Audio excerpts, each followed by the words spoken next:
Yours truly, Brevin Thompson, here to review Joker, directed by Todd Phillips and stars Joaquin Phoenix as Arthur Fleck, who will eventually become the Joker.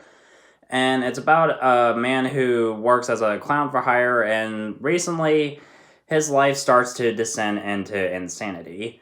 So there has been a lot of controversy surrounding this film, like ever since before it was even released, mostly due to its depiction of like a mental illness and violence. Well, honestly, the film really isn't all that violent until like the very end. That's when like shit hits the fan. Well, I would say there was at least one moment of violence that was a bit too much, I would say, personally, for me, because at first, when I saw the trailers, I thought, okay, I was expecting to see, like, brutal, bloody violence, but the movie doesn't really rely on bloody violence. It mostly focuses on characters and the story.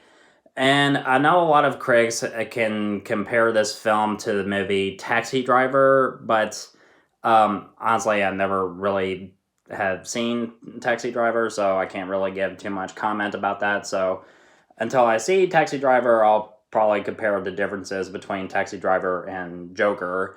But the thing about Joker is that, for what I thought about the movie, it's honestly one of the best movies I've seen all year. And Joaquin Phoenix as Joker, fantastic casting and definitely worthy of an Oscar nomination for sure.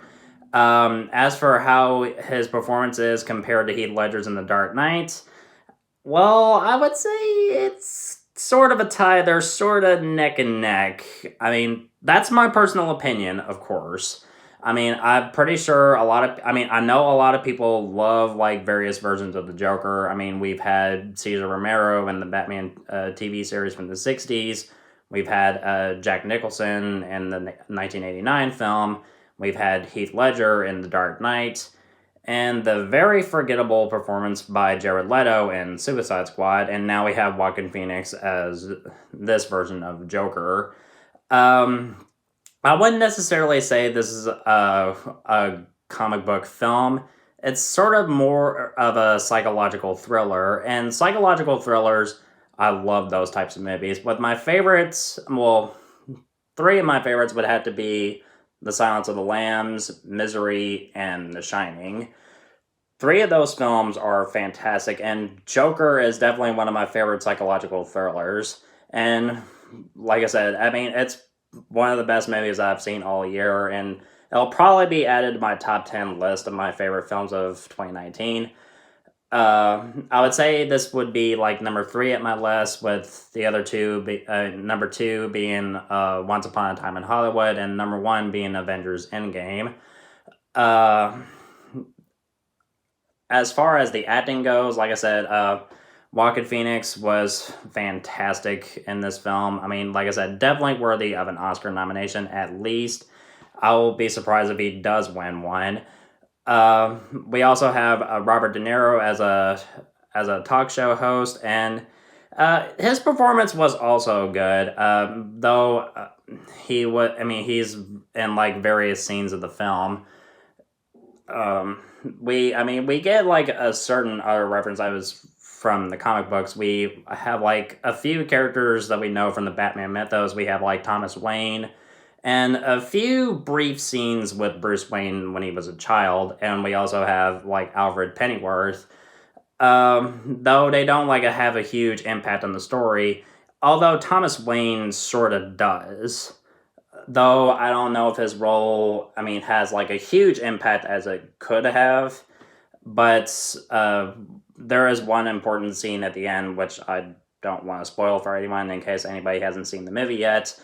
As far as the violence goes, I wouldn't say it's, like I said, I don't think the film over relies on violence too much because, like I said, at the end, that's when shit hits the fan and it starts to get really brutal and violent. As far as how the character Arthur Fleck, he descends into insanity, well, the thing about the Joker is that if you've read the Kill and Joke graphic novel, he tries to prove that anybody, a normal human being, can go insane by having just one bad day. Well, mostly when it comes to Arthur Fleck's character, I mean, throughout the film, his life just descends into shit. And there are moments at times where you do feel sympathy for him and you do feel sorry for him.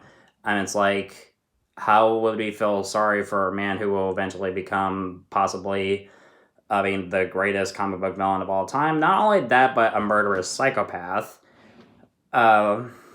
This movie kind of does do a good job of like balancing that out of how it flows from that, because when it comes to that, I mean, it's very well executed. As far as negatives go, well, there are moments throughout the film where it kind of does get a bit slow for me. But for the most part, I really wasn't bored. But despite a few pacing issues for me personally, I really enjoyed this film. It's one of the best movies I've seen all year. I'll probably see it again in order to do a spoiler review. I'm not really sure. But yeah, if you haven't seen this movie, do yourself a favor and see this movie. And I'm going to give Joker an A. Yeah. I mean, like I said, Joaquin Phoenix is worthy of an Oscar. Just please see this movie. It is worth your time.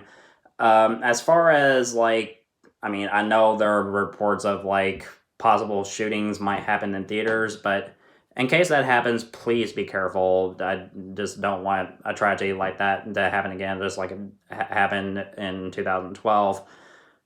So yeah, what were your thoughts on Joker? Let me know in the comment section below. I can't wait to know your thoughts on the movie. So thank you so much as always for supporting my channel. I mean, I'll be looking forward to doing more reviews very soon, and I'm so looking forward to doing my next Halloween special. I mean, I'll be getting season 2 sometime this month. And if you want my thoughts on old or new movies, you know where to find me.